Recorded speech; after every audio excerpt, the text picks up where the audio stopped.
The restaurant was buzzing with the usual hum of clinking silverware and quiet conversations, a soft warmth filling the air as the late afternoon sun spilled through the windows. It wasn't a fancy place, just a small family-run diner where people came for a hot meal and a bit of comfort. Among them sat an elderly man at the corner booth, hunched over slightly, his weathered hands clasped around a steaming cup of coffee. His uniform cap, adorned with military patches, rested neatly on the table beside him, a quiet nod to the sacrifices he had made long ago. He had been coming here for years, always ordering the same simple meal: scrambled eggs, toast, and black coffee. Nothing too expensive, nothing too much. He never complained, never asked for more than what he needed. But today, something was different. As he reached for his wallet with slow, deliberate movements, a young waitress approached, her soft smile lighting up her face. "Don't worry about it, sir," she said, gently placing a hand on the bill before he could. "It's on me today." The old man blinked, momentarily stunned.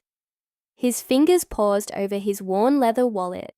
I can't let you do that," he said, his voice rough with age and humility. She shook her head. "You've done enough for people like me. It's the least I can do." The sincerity in her voice caught him off guard. He had spent a lifetime carrying the weight of service, years spent away from home, from his family. He had seen war, endured hardships most couldn't even imagine, and yet it had been a long time since someone had acknowledged that in a way that felt personal. His throat tightened as he looked at the young woman, her kindness so simple yet so profound. A few tables away, a man in a tailored suit set down his coffee cup, his eyes narrowing slightly as he watched the exchange unfold. He had been sitting there quietly, unnoticed, observing. His watch gleamed under the soft glow of the diner's lights, his presence unassuming but unmistakably different from the usual crowd. He was a man who had seen success, a man whose wealth afforded him privileges many could only dream of. Yet at this moment, he wasn't focused on the numbers in his bank account or the business deal waiting for him after lunch. Instead, his attention was locked on the young waitress and the old veteran. He had come in for a quick meal, just another stop in his busy day. But something about the moment struck him. The simplicity of the gesture, the way the waitress had given, without hesitation, without expecting anything in return. It was rare, in a world that often felt cold and transactional, to see genuine kindness unfold without an agenda. The waitress, unaware of the watchful eyes upon her, simply smiled again at the old man before moving along, tending to her other tables. She wasn't doing this for recognition or attention. She wasn't thinking about rewards or consequences. She had just followed her heart, her instincts. The old veteran sat there for a moment, looking down at the untouched bill. He exhaled slowly, shaking his head with a quiet chuckle. "People like you give me hope," he murmured, more to himself than anyone else. But the man in the suit, he wasn't done watching. In fact, he was already thinking, calculating, not in the way he normally did in business deals, but in a way that felt different. The world worked in patterns, and he had spent his life studying them, using them to build his empire. And now he was seeing something rare, something worth acting on. As the waitress disappeared behind the counter, grabbing a fresh pot of coffee to refill a customer's cup, the man reached into his pocket, fingers brushing against his leather wallet. But this wasn't just about money. No, what he had in mind was something much bigger, and by the time she returned to his table, she had no idea that her life was about to change forever. The waitress moved through the diner, refilling cups and taking orders. unaware that her small act of kindness had set something much bigger in motion. She had worked here for years, balancing shifts while juggling college classes, and bills that never seemed to stop piling up. It wasn't an easy life, but she got by. Some days were tougher than others, but she had learned to find joy in the little things, like brightening someone's day, even if it was just by covering the cost of a simple meal. The man in the suit watched her carefully, not with judgment, but curiosity. He had built his fortune on instincts, knowing when to take risks, when to invest, when to walk away. But this was different. This wasn't about business. This was about something deeper. He picked up his fork, pushing his food around absent-mindedly. As he thought, the world had a way of overlooking people like her. People who worked hard, who gave without expecting anything in return, who made life just a little better for those around them. And yet, too often, those were the very people who struggled the most. The old veteran was still sitting at his table, quietly finishing his coffee. The waitress passed by again, this time pausing as she noticed him staring at the check with a small, thoughtful smile. "You sure you don't want anything else?" she asked. "Maybe a slice of pie." "On the house," the old man chuckled, shaking his head. "You're too kind, you know that." She shrugged. Maybe the world could use a little more kindness. The man in the suit exhaled slowly, setting his napkin down beside his plate. That was it. That was the moment he decided. He waved the waitress over, and she approached, tucking a stray strand of hair behind her ear as she pulled out her notepad. "Need anything else?" she asked with a friendly smile. "What's your name?" he asked. She hesitated, caught off guard. Emily," she said, shifting her weight slightly. "Well, Emily," he said, leaning forward just a bit. "I saw what you did for that man, paying for his meal. Why?" She frowned slightly, glancing toward the veteran before looking back at him. "I don't know," she said with a small shrug. "Just felt like the right thing to do."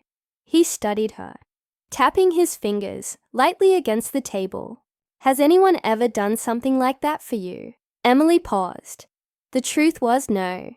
She had spent most of her life figuring things out on her own. There had been moments, small kindnesses from strangers, encouragement from a teacher, a little extra tip left behind by a generous customer, but nothing life-changing, nothing that truly lifted the weight she carried. She shook her head. "Not really. But that's not why I do it." The man smiled, as if that was exactly what he expected her to say. "You remind me of someone," he said after a moment. Emily tilted her head slightly, intrigued. "Who?" He hesitated, as if considering whether to share. "My mother. She was a waitress too. Spent her whole life taking care of people, never expecting anything back. I always told myself that if I ever made it, really made it, I'd do something for people like her." Emily shifted, suddenly feeling self-conscious. "That's really nice of you," she said. "But I'm not just saying this." He interrupted gently. "I want to do something for you." She blinked. "What do you mean?" The veteran, still sitting nearby, was now watching the conversation unfold, sensing that something unusual was happening.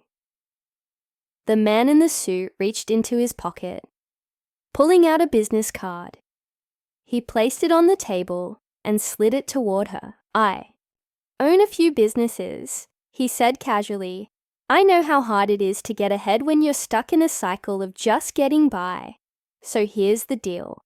I want to help, whether that means paying off some of your bills, covering your tuition, or giving you an opportunity to work somewhere with more room to grow."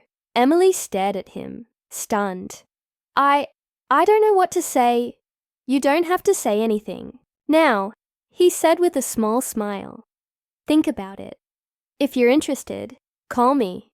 For a moment, the world around them felt quieter. Emily's fingers hovered over the business card, her heart pounding in her chest. Was this real? Was this some kind of joke? People didn't just walk into diners and offer life-changing opportunities. That only happened in movies or stories people told, but never experienced themselves. But the man in front of her wasn't playing games. His expression was calm, serious. He meant it. The veteran finally spoke, his voice low but steady.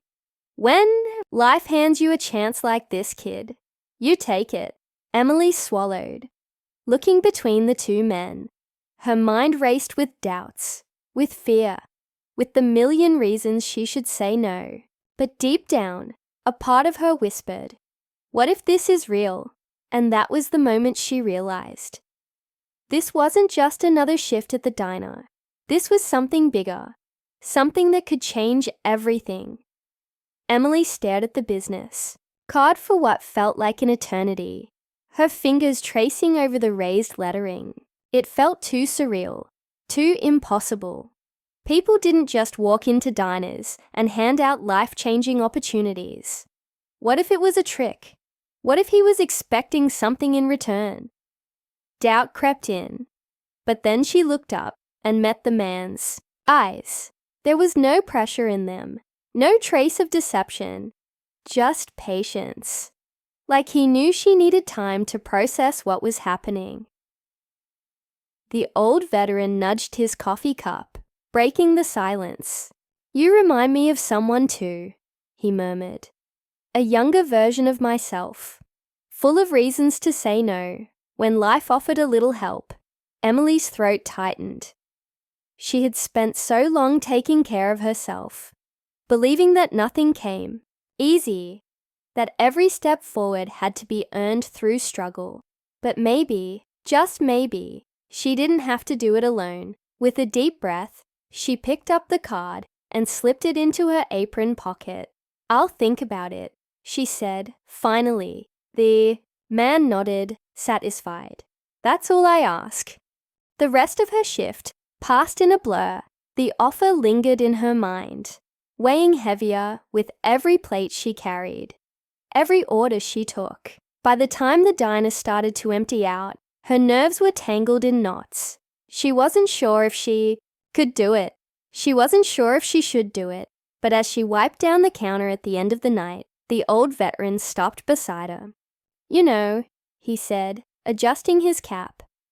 Sometimes the hardest thing isn't working hard. It's believing you deserve good things when they come. His words hit deep. Emily looked at him, really looked at him. He had lived a life full of hardship, sacrifice, and yet here he was, encouraging her to take a chance. That night, as she sat in her tiny apartment, staring at the business card under the dim glow of a flickering lamp, she made a decision. She pulled out her phone, her hands shaking slightly, and dialed the number. The next few days changed everything. She met with the man. His name was Daniel. He wasn't just rich. He was someone who believed in second chances, in lifting others up. He had built his fortune from nothing and never forgot what it was like to struggle. Emily expected complications, fine print, some kind of catch. But there wasn't one. He paid off her tuition, ensuring she could finish school without drowning in debt. He helped her find a better job, one that allowed her to grow, to have a future beyond scraping by shift after shift. And through it all, the old veteran kept coming to the diner. Even though Emily didn't work there anymore, he sat in his usual corner, sipping his coffee, watching with quiet pride every time she visited. One afternoon, as she slid into the seat across from him, she placed a folded receipt on the table. For you, she said with a knowing smile. This veteran raised an eyebrow, unfolding it. It wasn't a bill, it was a plane ticket. You always talk about the places you never got to see, she said. Now you can. The old man chuckled, shaking his head in disbelief. You didn't have to do this. She shrugged. Maybe the world could use a little more kindness. For the first time in a long time, Emily felt something shift inside her. Like she wasn't just surviving anymore. She was living. And as the old veteran stared at the ticket in his hands, misty-eyed but smiling, she knew one thing for sure. Kindness had a way of coming full circle.